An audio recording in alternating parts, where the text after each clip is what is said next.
Hey guys, RH Tactical here. I apologize in advance. This might be a pretty long video, but there's a lot to cover, and I have a very important message to anyone looking to buy a Gerber Strong Arm. So we're going to get right into comparing these two knives and why I believe you should not waste your money on a Gerber Strong Arm. So here we have the Gerber Prodigy, right? It is retail about $49.97. I've had this knife for several years now, and I love this blade. It is my everyday carry. I have modified it a little bit. The drop point I filed down to a more refined tip. This one doesn't give you much of a bevel to do that with, but that's beside the point. First, we have the sheath, and this is a hard plastic MOLLE compatible sheath. I have modified it. I removed the Velcro attachments that held this piece snugly against the MOLLE gear or whatever, and then I secured it back with paracord, because you can never have too much cordage ever. And then I removed one of the straps that was right here, because I didn't like having to fiddle with two straps when I'm trying to draw my knife. You know, I'm working, you know, I don't want to have to mess with two of them, so I went ahead and just removed one of them. It came off easily. The stitchings were relatively easy to remove, and I saved it.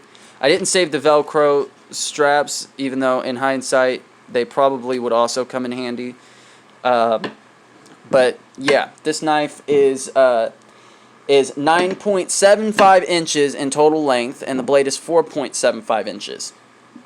That's important, and I'll tell you why in a second. So overall, I've gotten every bit of the $49 that I spent on this weapon. Knife. And I have not much else to say about it. It's just really good. And if you are looking for a durable, long-lasting bushcraft knife that is a fixed blade, and you're on a budget and you're not trying to spend $180 on some custom-made piece of steel, you just want something that will get the job done and be able to get nitty and gritty without failing on you, this is the tool I highly recommend, and I will 10 out of 10 would recommend to anyone.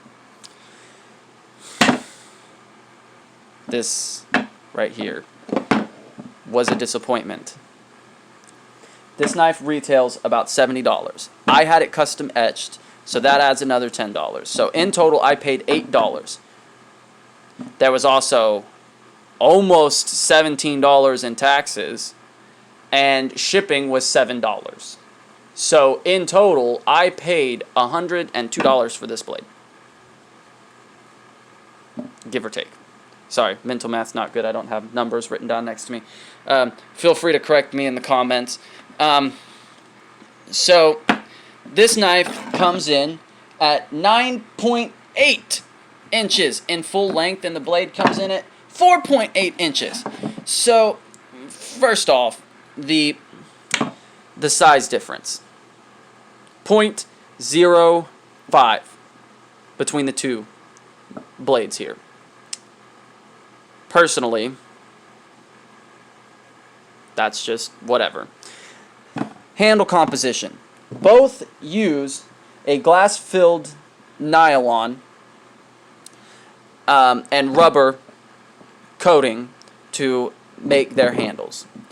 Now, I don't know what they're doing at their overseas facility, and I don't know what they're doing if the process varies by what they're doing at their local facilities in Portland.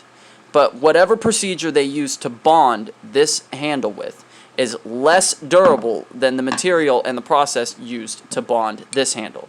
And I say that because I've had this knife for 4 days. Look at it. 3 years, 4 days. Just let that sink in. I don't know how visible that is, but the handle, I always like to, I should be able to throw this full tang blade and not have an issue. But first miss, ripped there, nicked there. So there's that. That was incredibly frustrating. Now, other than the fact that they're almost identical in shape, other than the fact that they are almost identical in thickness, other than the fact that they're almost identical in every aspect except for the slope of the bevel, of the initial bevel, and the depth of the bevel on the drop point, and the angle of the grind on the pommel, you have the same knife. So other than the grinding techniques and the method that they use to grind these knives, they are almost identical. Same type of steel, same type of materials used to make the handles, same type of everything.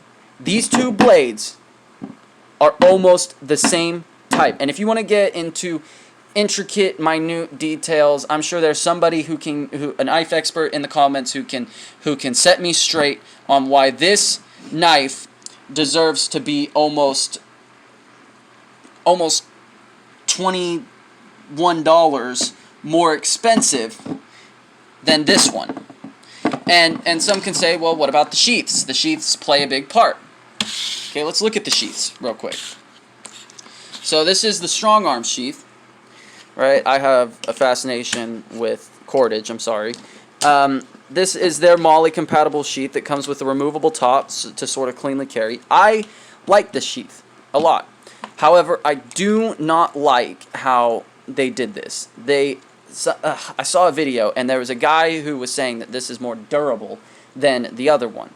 Well, I'm not going to get into how thread counts work and how having a higher thread count typically relates to a stronger strength and a more smoother and comfortable material, but that's beside the point. They said, oh, thicker material equals stronger material. I've had this knife for 3 years. This one. Hold it up to the light there.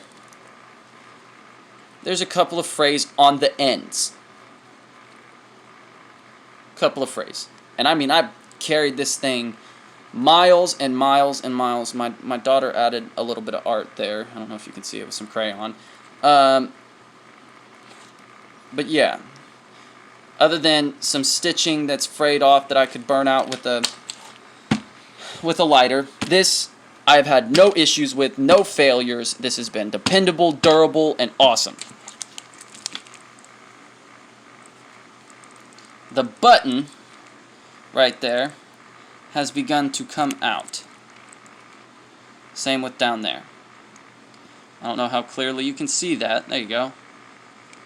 But it has begun to fray. And you can feel the frays, like right here, where the knife comes into friction with the rubber handle. It's beginning to fray. Up here, around this seam stitching, it's beginning to fray. This knife is brand new. I have maybe carried this thing 3 times for maybe a combined total of 4 or 5 hours. I haven't taken this knife out into the field. Yeah, I've taken it out into my backyard and I've thrown it a couple times.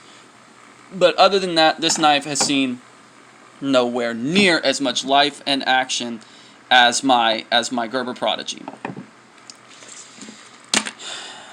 So, another point, sorry, I almost forgot about this most important piece right here. We pay $70 for this knife, MSRP. And it doesn't come with a leg strap. This knife is advertised to be carried both laterally and horizontally, or on a MOLLE pack. but you can't comfortably carry this knife on your belt laterally without a leg strap. And I say that because of how loose this piece is right here that attaches to the sheath. So if I were to show you, give you a little demonstration, hold on, let me set you down. Okay, that was as fast as I can. If I could give you a little demonstration, this is what I mean. So, if you want a dingly-dangly knife on your sheath while you're walking around, you can carry this without a leg strap. I personally do not like that. I do not like it dangling around. I do not like sitting on my knife. I do not like it turning sideways like this and then me sitting down. Because look at that. I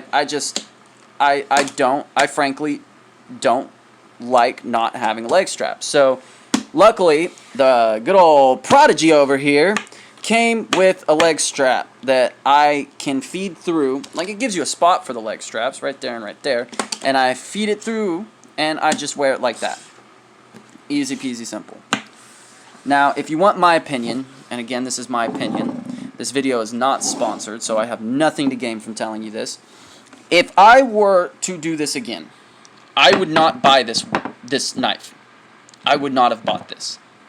I would not spent the almost $100 getting this knife from Portland, Oregon to here. I just wouldn't have. If I knew that this knife and this knife are pretty much the same. I wouldn't have done it. So I recommend that if you are a beginner bushcrafter and you don't want to spend it on a custom knife and you're just looking for something to get started, don't think that because you buy this blade, it makes you cooler than someone who has this one. Because I hate to tell you, if I see you walking around with this knife right here, I'm immediately going to be like, you fell for it, you fell for Gerber's scheme, and you paid more expensive for a lesser quality sheath, a lesser quality handle, but the same exact blade. So that's just my opinion. Hey, and I appreciate you for tuning in. If you could please give my channel a like and a subscribe. I am new as a creator, and I'm just trying to get out there. So it would really help if you shared me on other platforms, and maybe plugged me on your Facebook or whatever. If you like this video, you know, give me a thumbs up, share, or just go to the next video, because no one likes to hear themselves beg viewers to like, share, and subscribe. So, again, this is RH Tactical, bringing you some unsponsored, real shit about these two tools right here. Don't fall for it.